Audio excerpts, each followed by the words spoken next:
Hello friend, जैसा कि आप सबको पता है राजस्थान पुलिस में कांस्टेबल की भर्ती आई हुई है। ये फॉर्म जो हैं ये 28 अप्रैल 2025 से 17 मई 2025 तक भरे जाएंगे। 20 दिन का इनके लिए समय दिया गया है।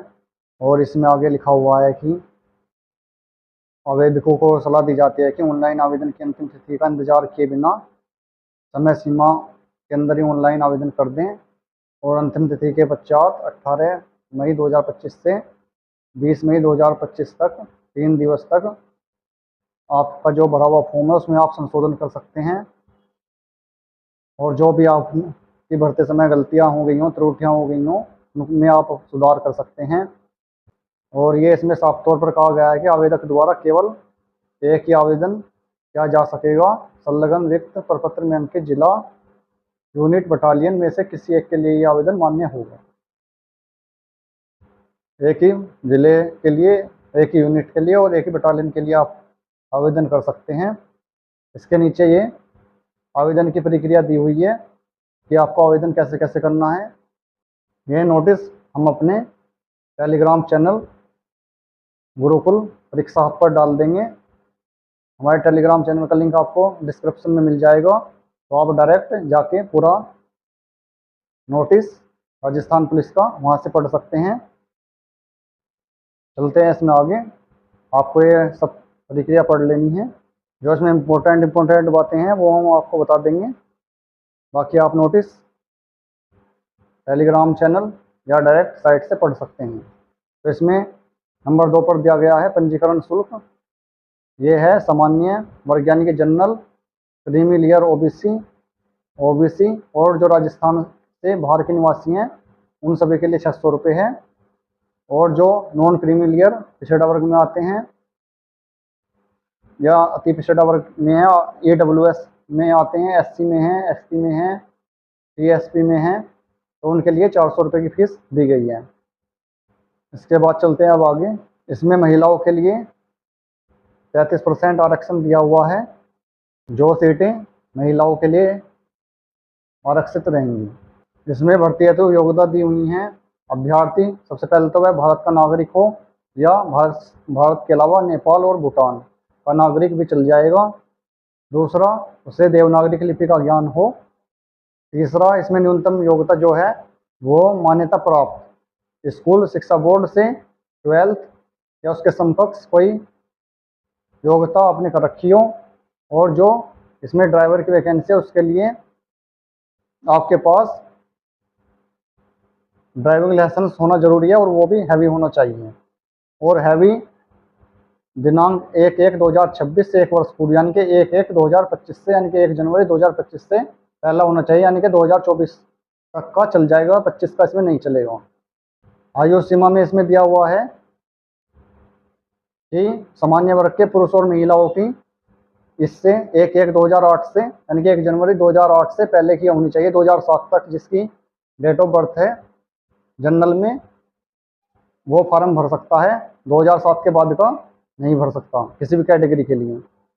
और जो अधिकतम का दिया गया है वो पुरुष के लिए है जनरल की 2/1/2002 से पहला नहीं होना चाहिए।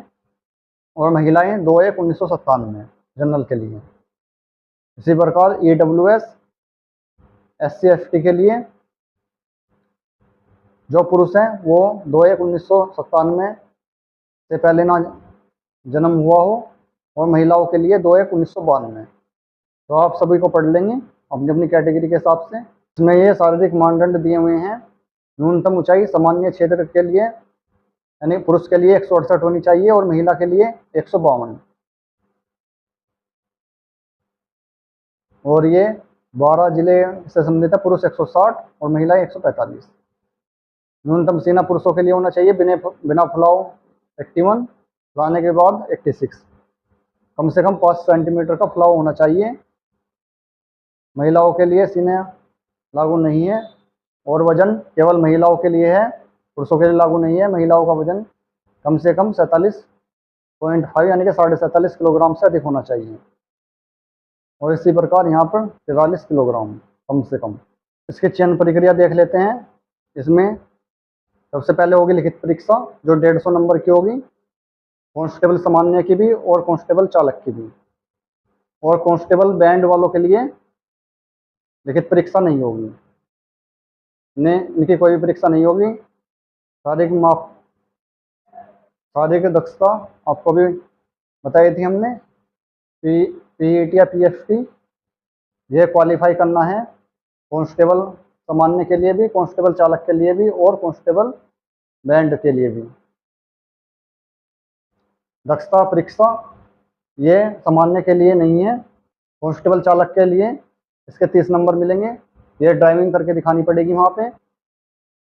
और कांस्टेबल बैंड वालों को भी 30 नंबर में से नंबर मिलेंगे, इन्हें बैंड बजा के दिखाना पड़ेगा वहाँ पर।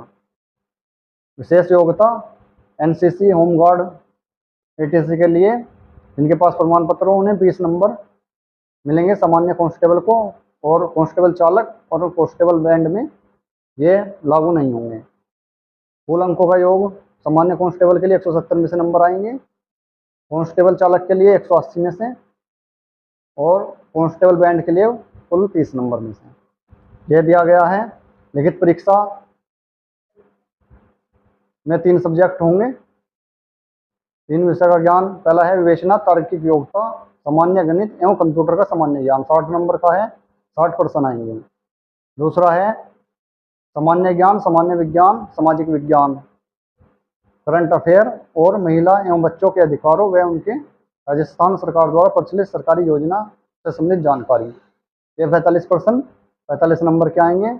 और तीसरा है राजस्थान के इतिहास, संस्कृति, कला, भूगोल, राजनीतिक एवं आर्थिक स्थिति, ये 45 नंबर की हैं और 45% आएंगे। टोटल 150% है और 150 इनके नंबर हैं। उत्तीर्ण होने के लिए कम से कम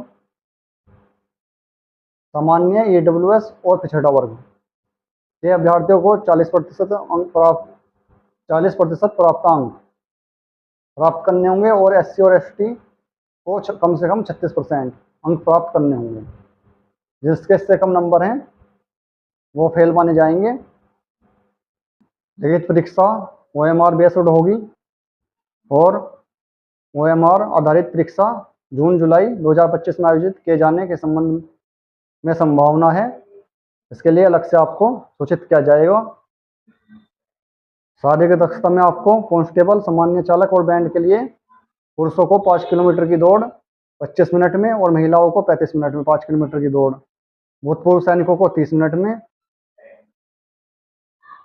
पूरी करनी होगी। यह विशेष योग्यताओं के लिए दिया गया है। अगर किसी के पास विशेष योग्यता हो, अगर किसी के पास एनसीसी का C सर्टिफिकेट है तो उसे 10 नंबर मिलेंगे, B सर्टिफिकेट है उसे 8 मिलेंगे, और A है तो 6 मिलेंगे। इसी प्रकार होमगार्ड में किसी ने 3 साल तक सेवा दी है, 10 अंक, 2 साल तक दिया होमगार्ड में तो 8 अंक, और 3 साल तक दिया है तो 6 अंक। ये आपको पदों का विवरण दिया गया है कि किस जिले का, किस चीज़ में, किस बटालियन में कितने कितने पद हैं। तो ये सब आप इस पीडीएफ से पढ़ लेंगे। ये नोटिस की पीडीएफ आप या तो मेन साइट से डाउनलोड करके पढ़ सकते हैं, या हमारे टेलीग्राम चैनल गुरुकुल परीक्षा हब, जिसका लिंक डिस्क्रिप्शन में दिया गया है, उससे भी पढ़ सकते हैं। मिलते हैं जल्दी और किसी अच्छी वीडियो में अच्छे कंटेंट के साथ। धन्यवाद दोस्तों।